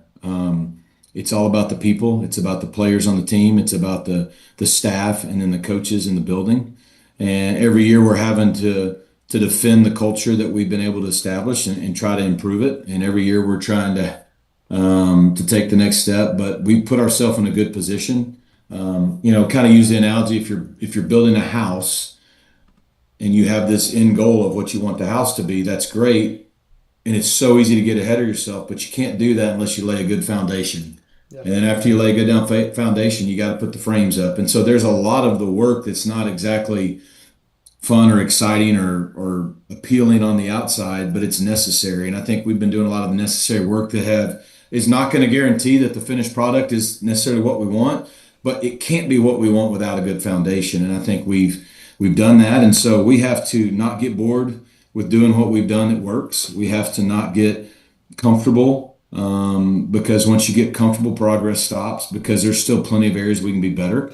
Not only from just last season to this season, but in our 4 years, we're constantly trying to evolve and improve, but stay true to who we are. And we're going to be a program where people matter. We're not perfect. I'm going to make mistakes. We all make mistakes, but by and large, we start with that foundation that relationships and people matter, and we try to build it inside out that way. Yeah, I mean, you speak on building a good foundation and building the framework, that there's things that you have to do to put all of this together and to truly make it be successful. And you have to do the things that people may think are boring or don't want to talk about or aren't the buzzwords and whatnot.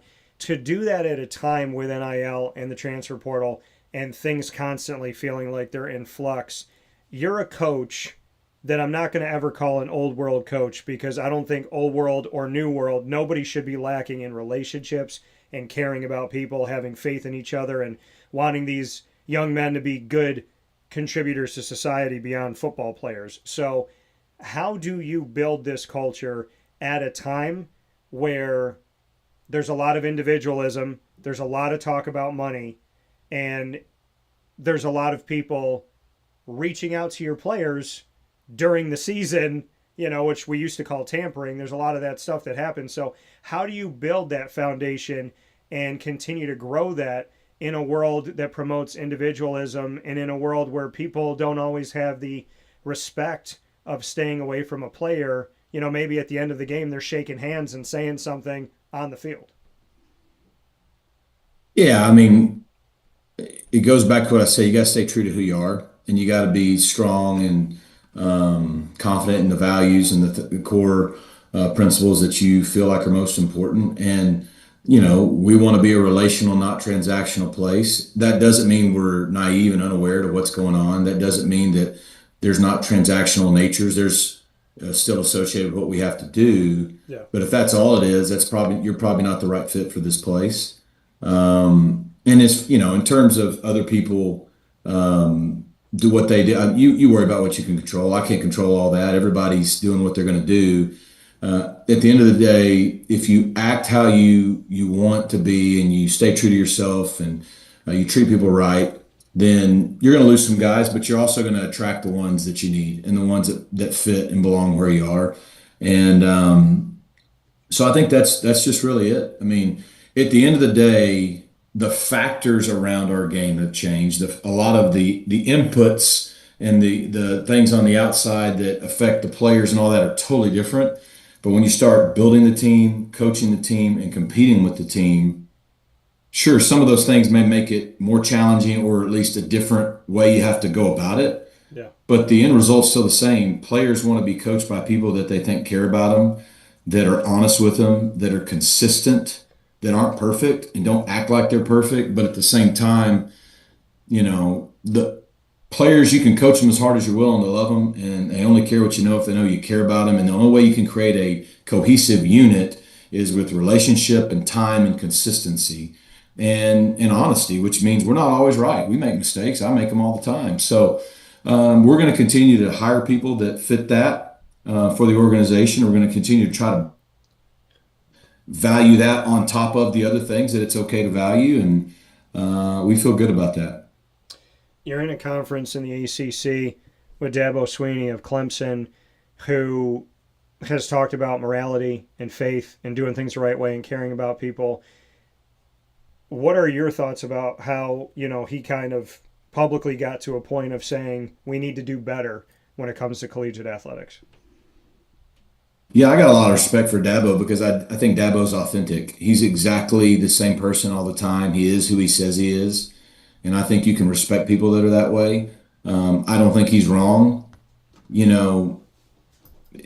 People don't like it when you tell the truth. I mean, we're not doing what's right for young people long term. The vast majority of them, the 98 percentile of them, we're just not. Doesn't mean they shouldn't be making money. It doesn't mean they shouldn't have more choices. They should. But, there's a lot of things we're doing that are going to have massive unintended consequences 5-10 years down the road for everybody, or majority of them, because at some point we got to make a decision. Are they still young men that we're developing and they're student athletes, or, which I think we've seen the actions say no, but we still want them to be, or are they employees and adults and need to be treated like such? Either one could be argued, fine. I'm not here to argue that, but living in the middle and having an identity crisis isn't the solution. and we're trying to live in two worlds, and you can't serve two masters. And so I respect Dabo for what he said. I respect Dabo for who he is. And look, there's all of us will tell you stuff goes on all the time that you can't prove. I don't think there's any point in whining about it or trying to prove it. And we take the stance here. We're going to play the game really hard within the rules. And we're going to go right up to it, but we're not going to overstep. We're going to play within the rules as hard as we can. We're competitive. But look, if I had absolute foolproof evidence of something, I would probably do exactly what Dabo did, and I think he should have. Yeah, I mean, and for you, like you said, you're going to play within the rules. There's a reason why I have you on the show. There's a reason why I respect you on and off the air.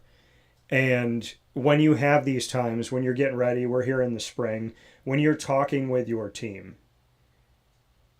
and you have everybody in front of you, what is the message that you want to convey to them? Because people learn differently.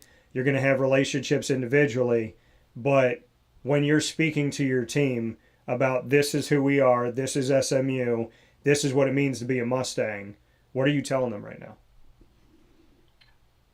Yeah, I mean, each year's a different team. Each year the messaging is similar, but maybe you try to find different approaches. I mean, look, we're trying to build that foundation for this year's team right now in the spring. And so, we have the same kind of foundational core values that we've had the last four. And, that's family, competitive excellence, hard work, and finish. We unpack that for them. We define it for them. I'm not going to do that here. We don't have all the time, and people would probably stop listening. But, so you find different ways to do that. At the same time, every team's different. We've been really good here, but we want to be great. And that good to great, that transition and that move is tough. It's a really thin line, a really thin margin, and it takes all the little things. So we're trying to put ourselves in positions to explain that and show that to them. And as this team learns, like, hey, what does it take for us to go from here to here? Because in large part, we can keep doing a lot of things we've done in the past, but that only takes us so far. We got to continue to improve. And at the same time, this is a brand new team. So what happened the last 4 years really kind of matters, but doesn't matter to next year's team. So I think it's just, again, it's consistent messaging. It's being authentic, being in front of them, communicating.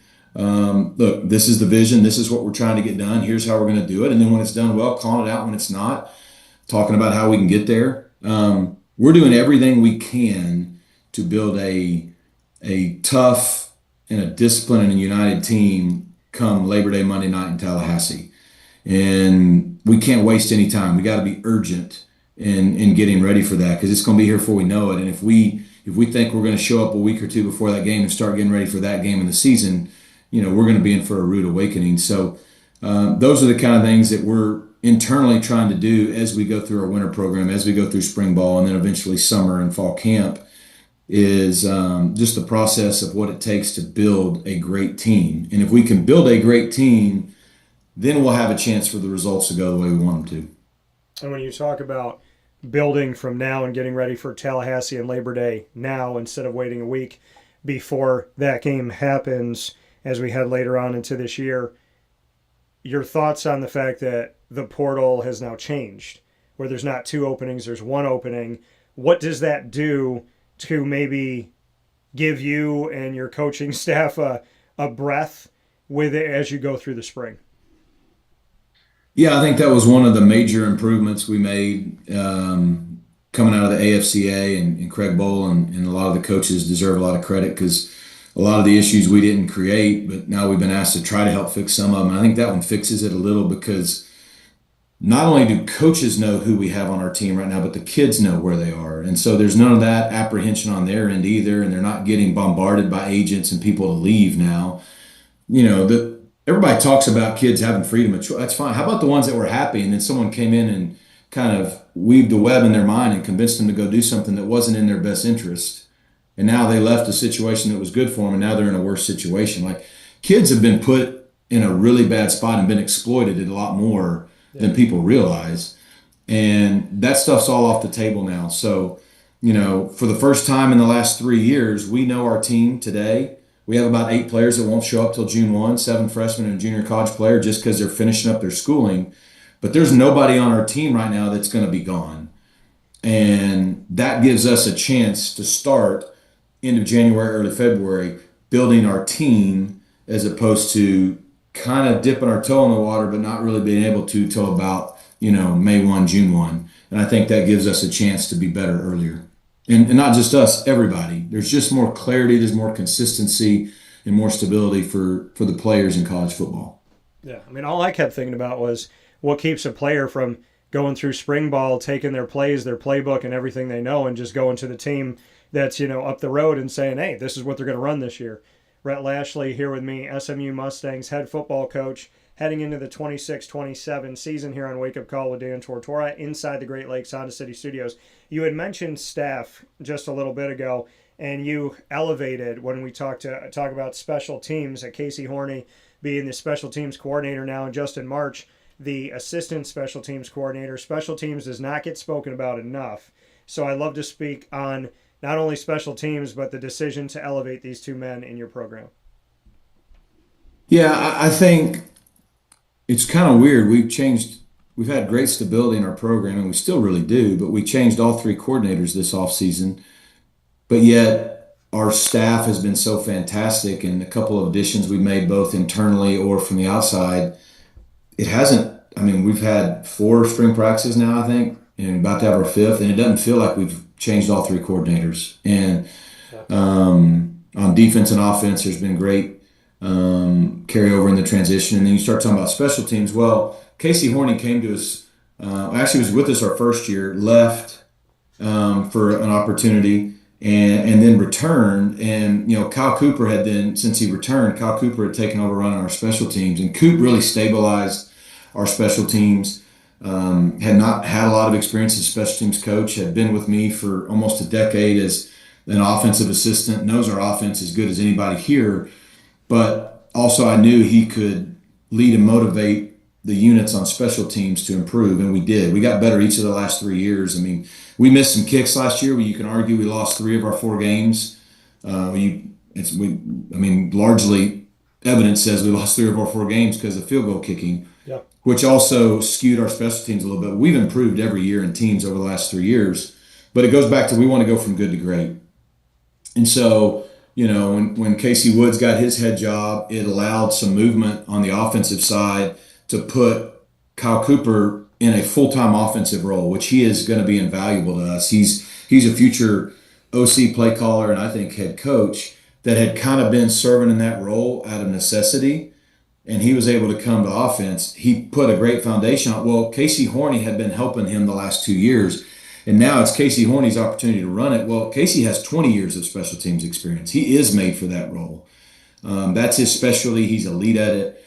He's great with specialists. And then to add someone like Justin March, who kind of helped us as a volunteer last year, but has 8+ NFL years of experience in special teams. So a lot of credibility to our players. Those 2 guys together, I think now being able to take over special teams and allow Kyle to go into full-time offense, I think that's 2 little movements that could help us go from good to great. And I got all the faith in the world in Casey because, again, you want to hire people that are either better than you or more specialized in certain areas than you, and I think we definitely did that.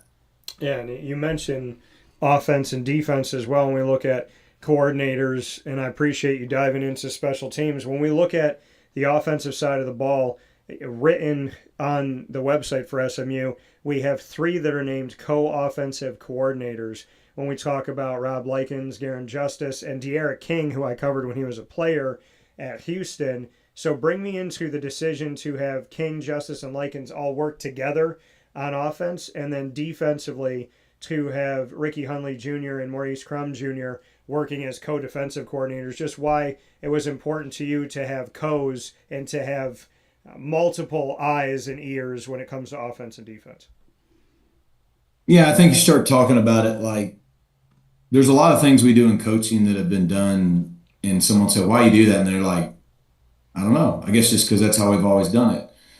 And there's nothing wrong with that if it's the best way. It just so happens to be when Casey left and Scott left and some of the things, I just felt like some of the moves were internal and were there for us. And like I said, on offense, 4 of the 5 coaches have been with us the last 3 years. You can start talking about Garen Justice and Rob Likens. We've been together since Miami 2020. Derek King played for us there, so he knows our system well. Kyle Cooper and I have been together since 2017. And so starting to think about, well, where does everybody fit well? Well, the number one thing on offense, we do it together. And 5 or 6 guys are better than one. And really, we got about 10 people in the room. And so it's all about what fits this staff and this unit and this team, not what fits, I guess, the norms in our game.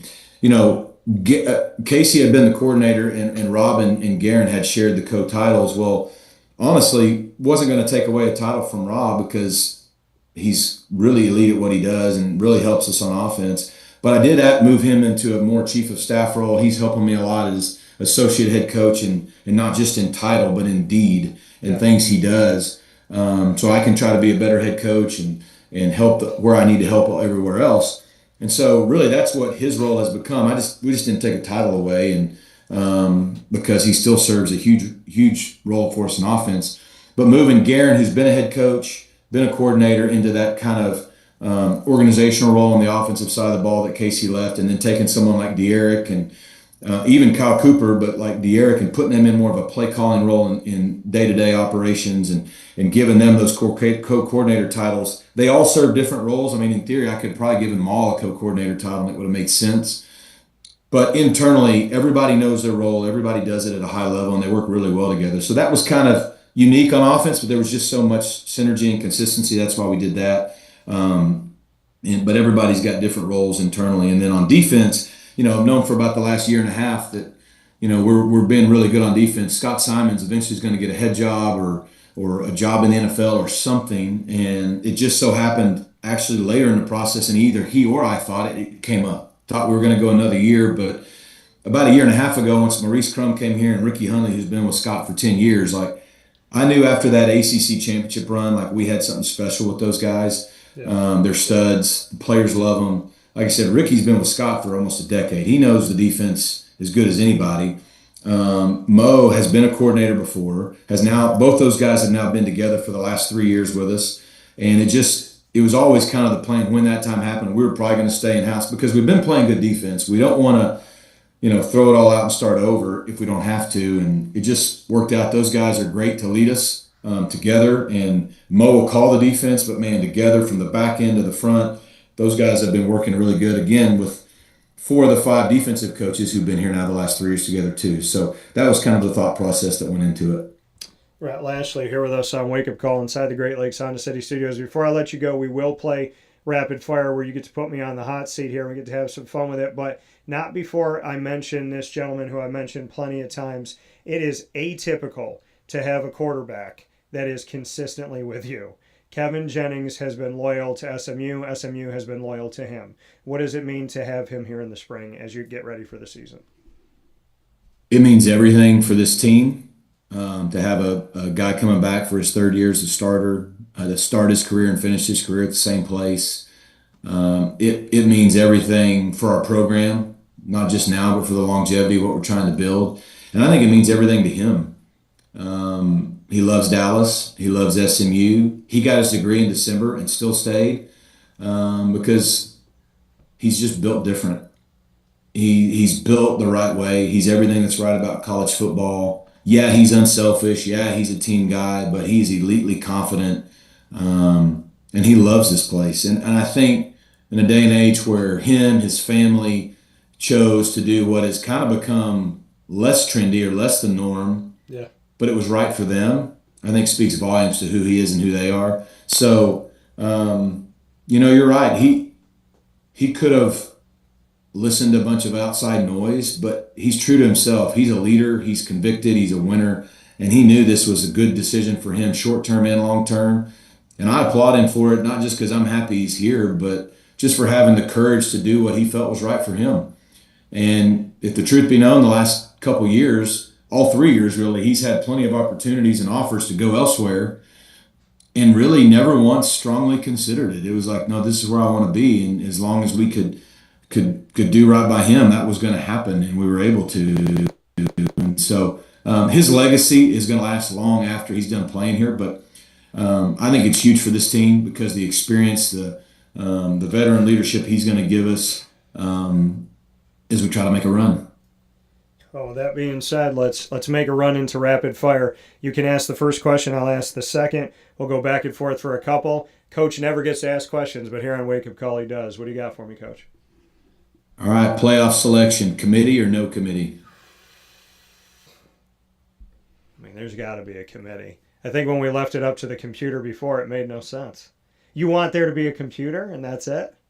No? I don't want either one of them. What do you want? I want them to be earned, just like every other professional sport and every high school sport. Okay. You know what you got to do. If you finish in the top 3 or 4 in your league, you're in. We don't need a committee for that. I can understand if we went to 24 or something of that nature. I can understand what you're saying. I've spoken with a couple guys about this, and I've actually pitched that 24 works. And when they say, well, how do you make it work with the schedule and classes and all that? I'm like, well, the FCS does it, and they get done 2 weeks before. And 24 is the best for everything. We don't have time for it, but it's the best. You're right. But think of the NFL. You finish in the top 7 in the AFC, you're in. You finish in the top 7 in the NFC, you're in. There is no gray area. It doesn't matter brand. It doesn't matter bias. It doesn't matter strength of schedule. You think of the NBA, Major League Baseball. You think of high school sports. You finish in the top 4 in your league, you're in. Nobody cares if your league's softer than the other one. Like, it's just got to go to being earned, not selected. You don't select people to play in tournaments. And we got to get out of that mindset.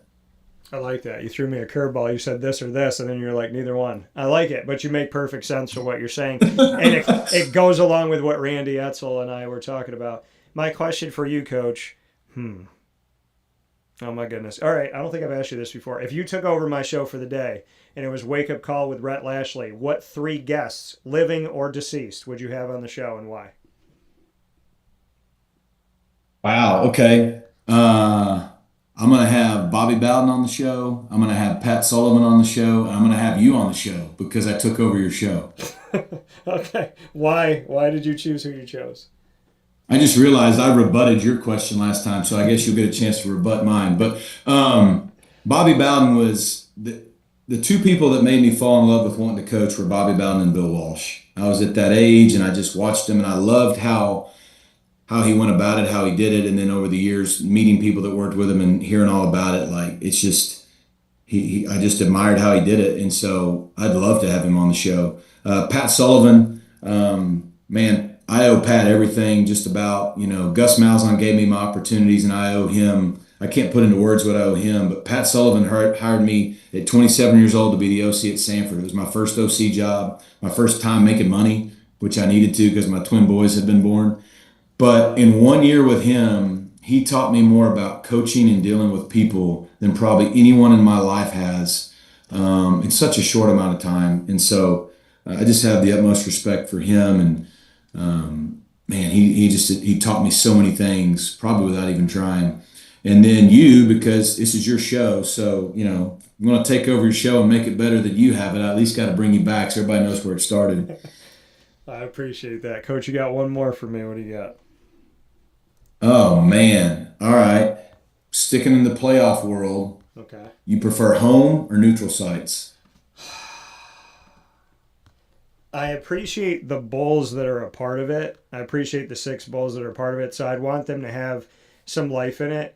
But I also fully know, going to your SMU Penn State game, and you can say this, and any coach can say this, the home field advantage is outrageously there. So, if SMU can play a home game, you know what that does for you, and you know what it does for the community, and you know how much it can help you get to the next round. So I think expanding to 24, you're going to have multiple rounds of home games, I would say.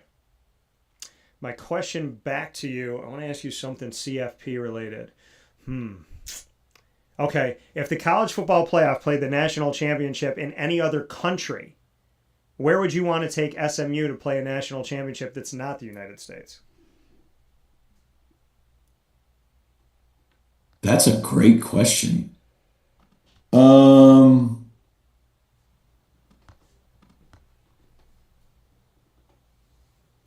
I think we need to go. I think we probably need to go to England and play in one of those great soccer venues. Okay. And show them what real football is. So, I just think the caveat needs to be it never needs to be played later than the second Monday in January. I agree. wherever it's played. I like it. I agree, and I'm with it. Rhett Lashlee, SMU Mustangs head football coach. Always a pleasure to have you on the show, and cannot thank you enough for you being the same man on and off the air. Thanks, Dan. Always good to be with you.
Looking for your next ride? Look no further than Great Lakes Honda City, located on 7140 Henry Clay Boulevard in Liverpool, New York. Serving our community for decades, their new and pre-owned vast array of vehicles are available to you Monday through Saturday on site. To search from home, shop at GreatLakesHondaCity.com. Call 315-365-5576 to set up an appointment. That's 315-365-5576 for Great Lakes Honda City, 7140 Henry Clay Boulevard in Liverpool, New York. Great cars, great people, Great Lakes.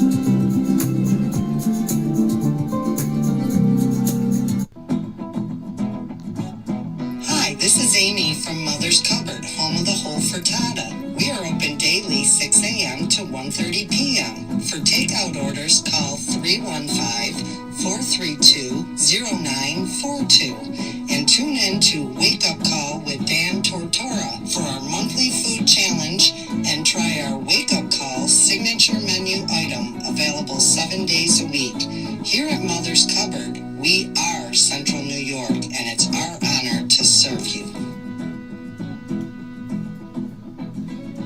Ma and Pa's Kettle Corn and Popcorn Factory remind us that every day is worth celebrating at 201 7th North Street in Liverpool, New York. Open Monday through Saturday in-store and always online at maandpaspopcorn.com. Serving our Central New York community and beyond, order anywhere, anytime at maandpaspopcorn.com. Stop in to get a tin at Ma and Pa's on 201 7th North Street in Liverpool, New York to get your half-price refills for the rest of your life.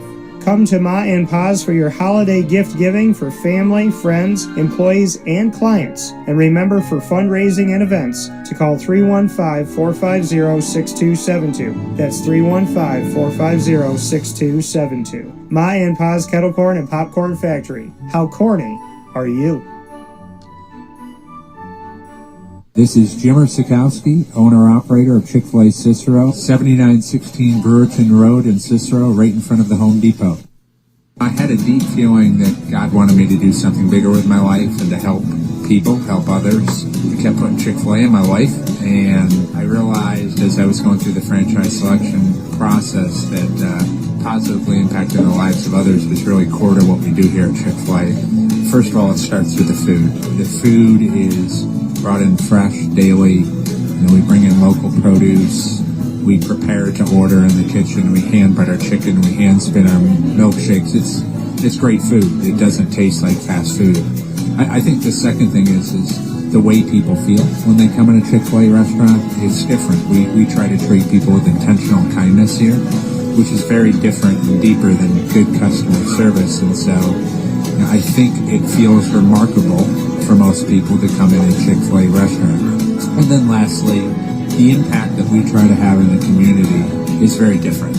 It's a big part of the expectation of every operator of a Chick-fil-A restaurant is that they're actively engaged in their community, they're a leader in the community, and they're making a difference. When they realize that what we're striving to do is to shine a little light in their life. That's a very, very different experience than you will have in any other quick service restaurant. And it's that remarkable experience that I think people will emotionally connect with.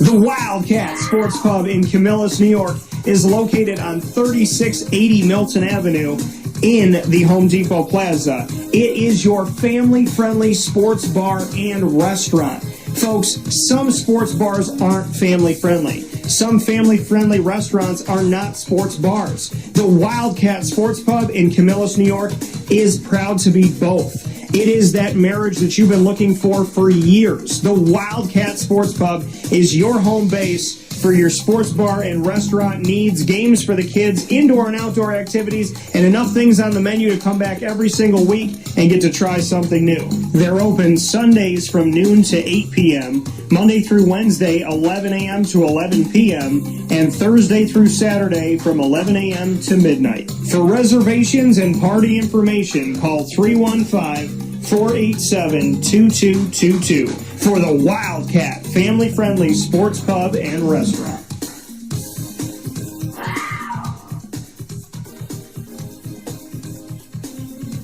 GG Cards and Breaks. Like, comment, subscribe. GG Cards and Breaks coming to you on 639 Delmar Place in Syracuse, New York is open for you Tuesday through Saturday from 10 to 6, Sundays from 10 to 5, 639 Delmar Place, where you get to be a big kid every single week. You never know what you're going to find at GG Cards and Breaks, from packs, boxes, singles, graded cards, everything you need to protect your cards, travel with, and showcase them. They have every NFL, every NBA, and every MLB team with their own box. They have the new Arrivals box. If you've never collected a card before, be prepared to have your doors blown off. And if you've collected cards before, be prepared to have your doors blown off, because they go the extra mile. They're always bringing in awesome product, nostalgia things, new products. There's nothing like GG Cards and Breaks. And it starts with the great people and the great hearts that they have, Josh and Anthony. So thank you to GG Cards and Breaks for giving us a community watering hole where we can be big kids, build friendships, and find amazing things to add to our collection. Head out to GG Cards and Breaks today, 639 Delmar Place in Syracuse, New York, Tuesday through Saturday, 10 to 6, Sundays 10 to 5. Big time shout out to Chick-fil-A in DeWitt. Chick-fil-A in DeWitt. You will find them on the corner of Bridge Street and Erie Boulevard. You can't miss them. Giant brick building, double drive-through, massive parking lot. You can order on the app, order in the drive-through, order inside. And, of course, they're open for catering and fundraising. Get in touch and find out more about Chick-fil-A DeWitt by going to wakeupcalldt.com's homepage and clicking on the Chick-fil-A Bridge Street and Erie Boulevard logo. They're a part of Nostalgia with Chick-fil-A right now, where Chick-fil-A is putting a new spin on those favorites that you love, which includes the Jalapeno Ranch Club Chicken Sandwich, original, spicy, or grilled. You can now get it with the Jalapeno Ranch, and of course you can also get the new Strawberry Hibiscus beverages at Chick-fil-A on the corner of Bridge Street and Erie Boulevard. We'll see you there. And a big time shout out to our newest member of the Wake Up Call family, Gray's Craze. They still have time for you to get in touch with them at 315-409-4171.